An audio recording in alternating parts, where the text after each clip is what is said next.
ផ្លែនឹងរៀងចុងដៃឲ្យបងប្អូនហើយឥឡូវគឺចាប់ផ្ដើមបញ្ជាក់ហើយខ្ជិលទុកវាធ្វើអីទៀតបេះយកទៅស្ងោរហ្មងទៅដោយសារនៅផ្ទះក៏មានម្រះមួយដែរបងប្អូនម្រះផ្លែចុងក្រោយគេនឹងសល់មួយអញ្ចឹងទៅក៏បេះបន្លាយកស្ងោរមួយម្រះហ្មងទៅ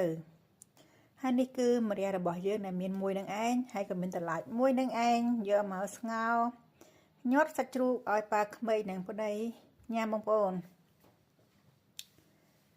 ហើយម្រះនេះគឺរឿងធំមកតែរៀងចាស់បងប្អូនគឺអាចយកគ្រាប់វាទុកដាំបានហើយតម្លៃក៏វារៀងធំដែរបងប្អូននេះឡើងកម៉ែងម៉ែងអញ្ចឹងតែម្ដងហើយនៅស្រុកនេះម្នាក់ចិត្តសបកផ្លែគឺគ្មានកវត្តមុខពីរទេបងប្អូនហើយមានតែអ្នកឆោតបែបហ្នឹងអញ្ចឹងហើយម្នាក់ចិត្តបែបហ្នឹងឯងបងប្អូនអាស្រ័យវាមានរៀង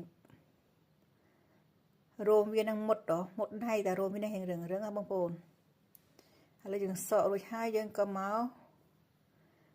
កាត់វាជា3កង់អញ្ចឹងទៅបងប្អូនដើម្បីងាយស្រួលក្នុងការចែកគ្នា3នាក់អញ្ចឹងណា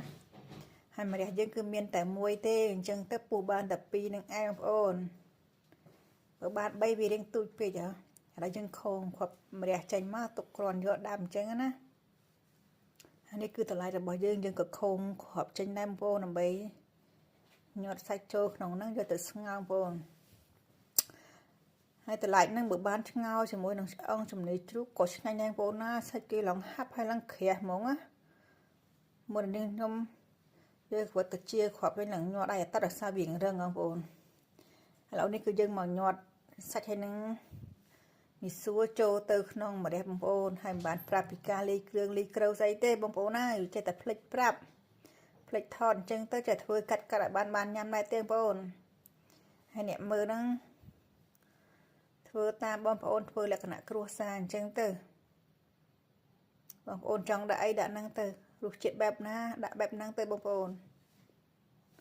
ឡូវនេះគឺនាងខ្ញុំមកញាត់ឲ្យដាក់ឈើខ្ទាស់វាបងប្អូនហើយខ្ទាស់ឈើហ្នឹងក៏មិនចង់ជាប់ដែរអាសាវារៀងរឹងពេកតម្លៃហ្នឹងរឹងហ្មងបងប្អូនឥឡូវនេះយើងមកដាំទឹកដាក់ស្ងោរវាបងប្អូនហើយម្រះមានតែមួយហ្នឹងទេអញ្ចឹងទៅនាងខ្ញុំអត់ស្រោះវាមុនទេបងប្អូនដាក់ស្ងោរយកអញ្ចឹងតែម្ដងហើយឥឡូវនេះស្ងោរម្រះតម្លៃរបស់យើងគឺបានឆ្អិនហើយចំណងទេបងប្អូនទាំងអស់គ្នា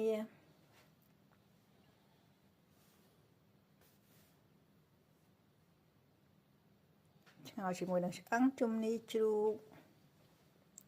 ឥឡូវនេះគឺយើងមករៀបចំដួសដាក់ចានដើម្បីយកទៅញ៉ាំបងប្អូន